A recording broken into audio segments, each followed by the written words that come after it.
YK TV ప్రేక్షకులకు నమస్కారం. ఈనాటి మన దేవాలయాలు కార్యక్రమానికి స్వాగతం.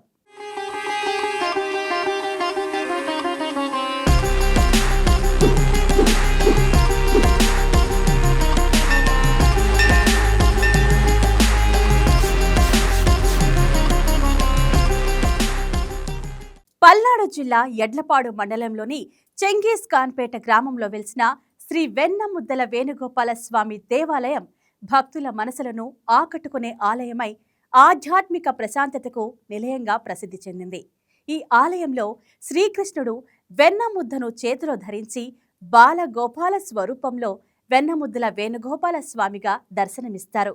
ఈ అరుదైన రూపం భక్తులను ఎంతో ఆకర్షిస్తుంది. పల్నాడు జిల్లా చిలకలూరిపేట యడ్లపాడు మండలం చేంగీంజ్ ఖాన్పేట గ్రామంలో వెలసిన శ్రీ వెన్నముద్దల వేణుగోపాల స్వామి దేవాలయం చాలా విశిష్టత కలిగి ఉన్నది. భారతదేశం దేవాలయాల భూమి. ప్రతి ఆలయానికి ఒక ప్రత్యేకత, ప్రతి విగ్రహానికి ఒక ఆధ్యాత్మిక సందేశం ఉంటుంది. అలాంటి పవిత్ర క్షేత్రాలలో భక్తుల మనసును విశేషంగా ఆకర్షిస్తున్న దివ్యధామం చేంగీంజ్ ఖాన్పేటలో ఉన్న శ్రీ వెన్నముద్దల వేణుగోపాల స్వామి దేవాలయం ఒకటి. దాదాపు 350 ఏళ్ల చరిత్ర కలిగిన ఈ ఆలయంలో స్వామివారి నల్లరాతి విగ్రహంలో ఎంతో ఆకర్షణీయంగా చిరునవ్వులు చిందిస్తూ వెన్నముద్దను తన చేతిలో పట్టుకొని భక్తులను కట్టిపడేస్తారు.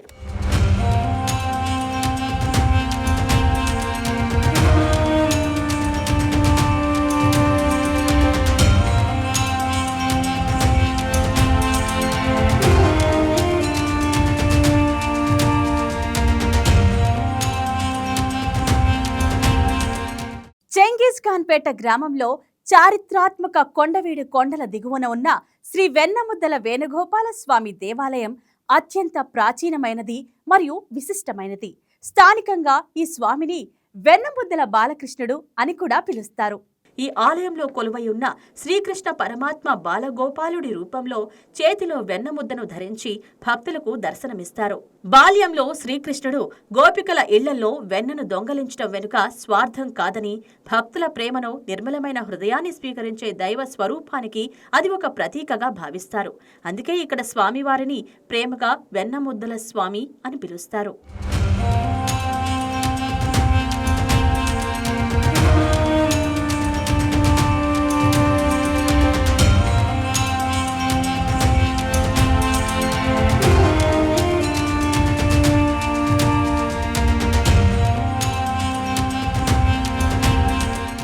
ఇక్కడ ఆలయ అర్చకుల ద్వారా ఈ ఆలయ విశిష్టతను కొంత తెలుసుకుందాం.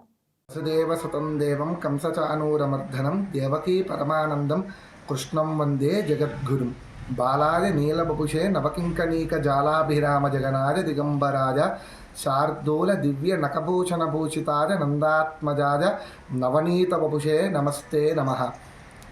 పల్నాడు జిల్లా యడ్లపాడు మండలం చెంగీస్ ఖాన్పేట పూర్వ సింగనసానిపేట గ్రామము.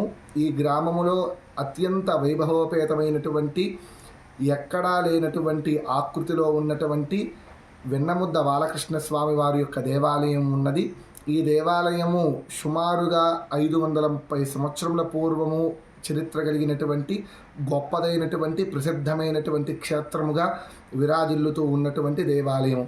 ఈ దేవాలయంలో స్వామివారు బాలకృష్ణుడి స్వరూపముగా కుడి చేతిలో వెన్నముద్దతో, అలానే ఎడమ చేతి కింద వెన్న కుండతో, సంవత్సరంలోపు బాలుడిగా పాకుతూ ఉన్నటువంటి ఆకృతితో దర్శనమిచ్చేటువంటి ఏకైక దేవాలయంగా ఇక్కడ విరాజిల్లుతూ ఉన్నటువంటిది. అందులో భాగంగా మొట్టమొదటగా ఇక్కడ ఈ దేవాలయంలో స్వామివారిని 530 సంవత్సరాల పూర్వము శ్రీకృష్ణదేవరాయలు గారికి స్వామివారు కర్ణాటక ప్రాంతంలోని హంపీలో వారి యొక్క రాజధానిలో స్వామివారు స్వయంగా కలలో కనిపించి దొరికారు అనేటువంటిది చరిత్ర ఆధారంగా చెప్పబడుతూ ఉన్నది. అలా దొరికినటువంటి స్వామిని కృష్ణదేవరాయలు గారు కొంతకాలము తర్వాత ఈ కొండవీడు, ప్రస్తుత కొండవీడు సామ్రాజ్యాన్ని ఆనాడు యుద్ధములో గెలిచి తదనంతరము స్వామివారిని ఇక్కడ దాకా తీసుకుని వచ్చి ఒక దేవాలయాన్ని నిర్మించి ప్రతిష్ఠ చేయించడం జరిగింది.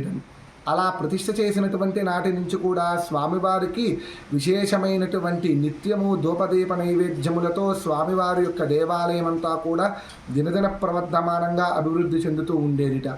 అలా ఉండగా ఒక 150 సంవత్సరములు గడిచిపోయిన తర్వాత ఇదే కొండవీడు సామ్రాజ్యాన్ని అప్పుడు ఒరిస్సా గజపతి రాజులు పరిపాలిస్తూ ఉన్నటువంటి సమయంలో ఆ ఒక్క ఢిల్లీ నుంచి వచ్చినటువంటి ముష్కరుల దండయాత్ర ప్రారంభమై ఆ యొక్క దండయాత్రలో స్వామివారి విగ్రహాన్ని అలానే దేవాలయాలన్నిటినీ కూడా ధ్వంసం చేస్తారనేటువంటి ఉద్దేశంతో ముందుగానే గ్రహించి అప్పుడు ఈ ప్రాంతాన్ని పరిపాలిస్తున్నటువంటి రాజులందరూ కూడా స్వామివారి విగ్రహాన్ని ఎలా అయినా కాపాడాలి అనేటువంటి ఉద్దేశంతో భావితరాల వారికి ఎలా అయినా స్వామివారి గురించి తెలియచేయాలి అనేటువంటి ఉద్దేశంతో స్వామివారిని గుడి వెనక ఉన్నటువంటి ఒక కోనేరులో పెట్టి మట్టితో కప్పివేసి స్వామిని అలా దాచిపెట్టడం జరిగింది. అలా ఉండగా యుద్ధములో దాచిపెట్టినటువంటి వారందరితో పాటు మిగిలి ఉన్నటువంటి వారందరూ చాలా వరకు కూడా యుద్ధంలో మరణించడము, అలానే ఈ కొండవీడు సామ్రాజ్యం అంతా కూడా ముష్కరుల యొక్క హస్తగతం కావడం జరిగింది. అలా 45 సంవత్సరములు వారు పరిపాలించిన తర్వాత వారు కూడా ఈ ప్రాంతాన్ని విడిచిపెట్టి వెళ్ళగా అప్పుడు ఈ ప్రాంతాన్ని కొండవీడు ప్రాంతాన్ని ఈ సింగిస్ఖాన్పేట ప్రాంతము అప్పుడు పూర్వము సింగనసానిపేటగా విరాజిల్లుతూ ఉండేది. ఈ ప్రాంతములన్నిటినీ కూడా చిలకలూరుపేట జమీందారు గారైనటువంటి రాజా మానూరి వెంకట కృష్ణరాయణం బహద్దూరు రాజావారు వారి యొక్క ఆధీనంలో ఈ యొక్క ప్రాంతములన్నీ కూడా అభివృద్ధి చెందుతూ ఉండేవి. అలా ఉండగా ఒకానొక నాడున అదే కొండవీడు ప్రాంతములో రైతులు ఆ యొక్క పొలములో బావి కోసము తవ్వుతూ ఉండగా స్వామివారి యొక్క విగ్రహము పైకి రావటం జరిగింది. అలా వచ్చినటువంటి స్వామివారిని జమీందారు గారి దగ్గరికి వెళ్ళి రైతులందరూ కూడా చెప్పగా జమీందారు గారు వెంటనే వచ్చి ఈ ప్రాంతమంతా కూడా తనిఖీ చేసి స్వామివారిని పూర్తిగా పైకి తీయటం జరిగింది. అలా తీసినటువంటి స్వామిని శుభ్రపరిచి జమీందారు గారు చిలకలూరిపేట తీసుకొని వెళ్ళి అక్కడ ప్రతిష్ఠ చేద్దామనే సంకల్పంతో రథం మీద పెట్టుకుని వెళుతూ ఉండగా ఈ ప్రస్తుత దేవాలయం ఉన్నటువంటి ప్రాంతములో రథచక్రానికి ఉన్నటువంటి ఇరుసిరిగి రథం ఆగిపోవటము, అలానే స్వామివారు ఆ రాత్రికి ఇక్కడ ఉండగా జమీందారు గారు తన పరివారం అంతా నిద్ర చేయగా స్వామి కలలో కనిపించడము, ఈ ప్రాంతంలోనే దేవాలయాన్ని నిర్మించమని ఆజ్ఞాపించడం వలన ఈ ప్రస్తుత దేవాలయాన్ని నిర్మించి ఇందులో పునఃప్రతిష్ఠ చేయించడం జరిగిందని. ఆ ప్రతిష్ఠ చేసినటువంటి నాటి నుంచి ఇప్పటికీ సుమారుగా 320 సంవత్సరములు కాగా ఇప్పటికీ స్వామివారికి నిత్యము ధూపదీప నైవేద్యములతో కూడా అత్యంత వైభవోపేతంగా దేవాలయం అభివృద్ధి చెందుతూ ఉన్నది. ఈ దేవాలయంలో విశేషంగా స్వామివారికి ఉగాది మొదలు సంక్రాంతి వరకు కూడా ప్రతి పండగ అత్యంత వైభవోపేతంగా దివ్య వైఖానస భగవశాస్త్ర మార్గముగా అనేక రకములైనటువంటి ఉత్సవములతో స్వామివారికి అన్నీ కూడా జరపబడుతూ ఉంటాయి. శ్రీకృష్ణ జన్మాష్టమి స్వామివారి యొక్క దేవాలయంలో అత్యంత వైభవోపేతముగా 3 రోజులుగా స్వామివారికి అభిషేకములతో ప్రారంభమై ఆస్థానము అలానే స్వామివారికి విశేషమైనటువంటి గరుడ శేష ఉత్సవములతో అత్యంత వైభవోపేతంగా జరపబడుతూ ఉంటాయి. అలానే ఈ దేవాలయంలో వైకుంఠ ఏకాదశి ఉత్తర ద్వార దర్శనముతో స్వామివారు ఆనాడు ఆ దూర ప్రాంతంలో నుంచి వచ్చేటువంటి భక్తులందరినీ కూడా అనుగ్రహిస్తూ ఉంటారు. అంతటి ఉత్కృష్టమైనటువంటి విశేషమైనటువంటి మహత్తరమైనటువంటి ఈ దివ్యమైనటువంటి ఈ రూపములో ఉన్నటువంటి బాలకృష్ణ స్వామి ఇక్కడికి రావటము, అలానే ఈ దేవాలయములో ఇప్పటికీ కూడా అనేక సుదూర ప్రాంతముల నుంచి వచ్చేటువంటి భక్తులందరూ కూడా స్వామివారిని దర్శించుకొని స్వామివారి యొక్క అనుగ్రహాన్ని పొందుతూ ఉంటారు.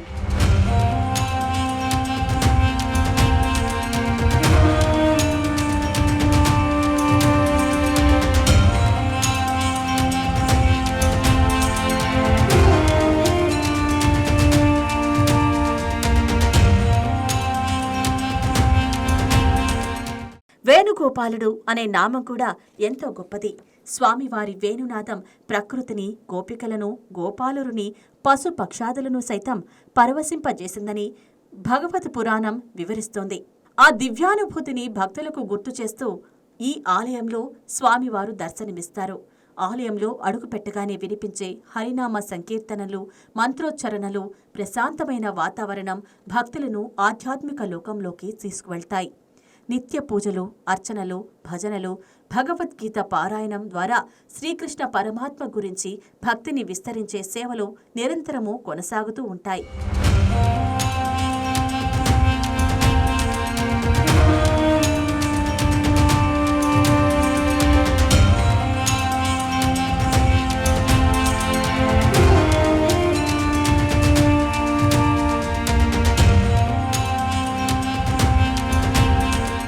ఆలయ ప్రధాన విగ్రహం దివ్యమైన చిరునవ్వుతో భక్తులకు ప్రేమ, కరుణ, ఆనందాలను ప్రసాదించే శ్రీకృష్ణుని బాలలీలను గుర్తు చేస్తుంది.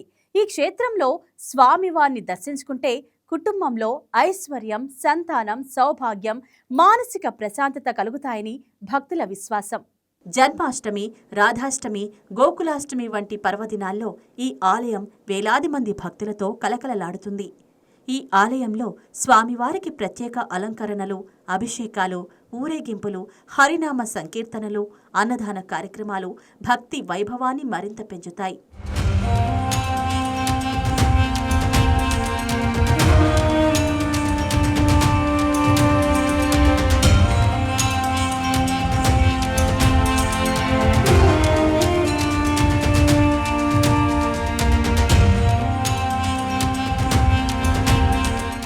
భక్తుల నమ్మకం ప్రకారం ఈ విగ్రహంలో అద్భుత జీవకళ ఉట్టిపడుతుంది. మన సంతోషం, బాధ లేదా భక్తి భావాల్లో ఏ భావనతో గర్భగుడిలోకి ప్రవేశిస్తామో స్వామివారు ముఖం కూడా మనకు అదే భావంతో అద్దంలో ప్రతిబింబంలా దర్శనమిస్తుందని ఇక్కడ భక్తులు బలంగా నమ్ముతారు. ఈ క్షేత్రానికి వచ్చిన భక్తులు మనశ్శాంతి, కుటుంబ సౌఖ్యం, సంతాన సాఫల్యం, విద్యాభివృద్ధి, ఐశ్వర్యం కోసం స్వామివారిని ప్రార్థిస్తారు. తమ కోరికలు నెరవేరిన తర్వాత మొక్కులు తీర్చుకోవడానికి మళ్లీ ఈ ఆలయాన్ని దర్శించడం భక్తుల విశ్వాసంగా కొనసాగుతుంది. వెన్నముద్దల వేణుగోపాల స్వామి ఆలయం కేవలం ఒక పూజా స్థలం మాత్రమే కాదు. అది భక్తి, ప్రేమ, సేవ, ధర్మం అనే శ్రీకృష్ణ సందేశాన్ని ప్రతి భక్తుని హృదయంలో నింపే పవిత్ర ఆధ్యాత్మిక కేంద్రం. భక్తి ఉన్న చోటనే భగవంతుడు ఉంటాడు. ప్రేమతో పిలిచిన ప్రతి హృదయంలో శ్రీ వెన్నముద్దల వేణుగోపాల స్వామి శాశ్వతంగా కొలువై ఉంటారు.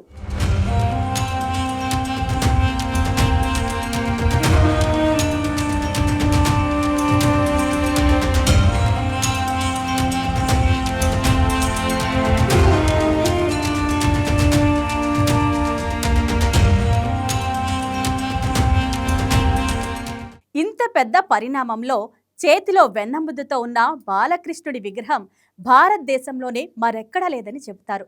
ఈ ఆలయం శ్రీకృష్ణ భక్తులకు అపూర్వమైన ఆధ్యాత్మిక అనుభూతిని అందించే పవిత్ర క్షేత్రంగా పేరుగాంచింది. బాలగోపాలుడి రూపంలో చేతిలో వెన్నముద్దను ధరించి దర్శనమిచ్చే స్వామివారి దివ్య మంగళ స్వరూపం ఈ ఆలయానికి అత్యంత విశిష్టమైన ప్రత్యేకత. శ్రీకృష్ణుని బాల్య లీలలకు ప్రతీకగా నిలిచే ఈ రూపం భక్తుల్లో భక్తి, ప్రేమ, ఆనందం, ఆధ్యాత్మిక చైతన్యాన్ని నింపుతుంది. ఈ ఆలయంలో అడుగుపెట్టిన క్షణం నుంచే హరే కృష్ణ హరే రామ అనే మహామంత్రం, నామస్మరణ, భక్తి గీతాలు, మంగళ వాయిద్యాలు, ఘంటానాదాలు భక్తులను భక్తి పారవస్యంలో ముంచెత్తుతాయి. ఆలయ ప్రాంగణంలో నెలకొన్న ప్రశాంత వాతావరణం ప్రతి ఒక్కరికి మనశ్శాంతిని ప్రసాదిస్తుంది. ప్రపంచపు హడావుడి నుంచి కాసేపు దూరంగా ప్రశాంతంగా భగవంతుని ధ్యానించాలనుకునే వారికి ఈ ఆలయం ఒక ఆధ్యాత్మిక నిలయంగా నిలుస్తుంది.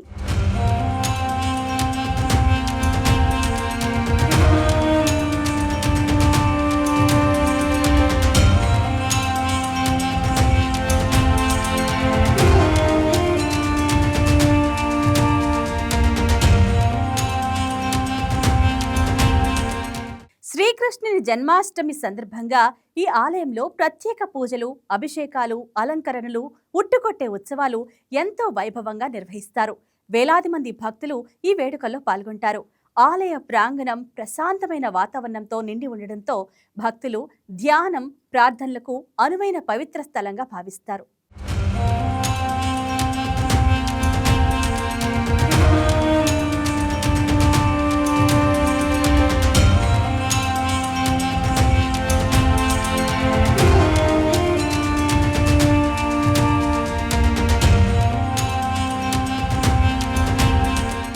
ఇప్పటి వరకు మనం పల్నాడు జిల్లా చెంగిస్ఖాన్పేట గ్రామంలో నెలకొన్న శ్రీ వెన్నముద్దల వేణుగోపాల స్వామి దేవాలయం గురించి కొంత తెలుసుకున్నాం. మరొక ఎపిసోడ్లో ఈ ఆలయ విశిష్టత గురించి మరికొంత తెలుసుకుందాం. నమస్కారం.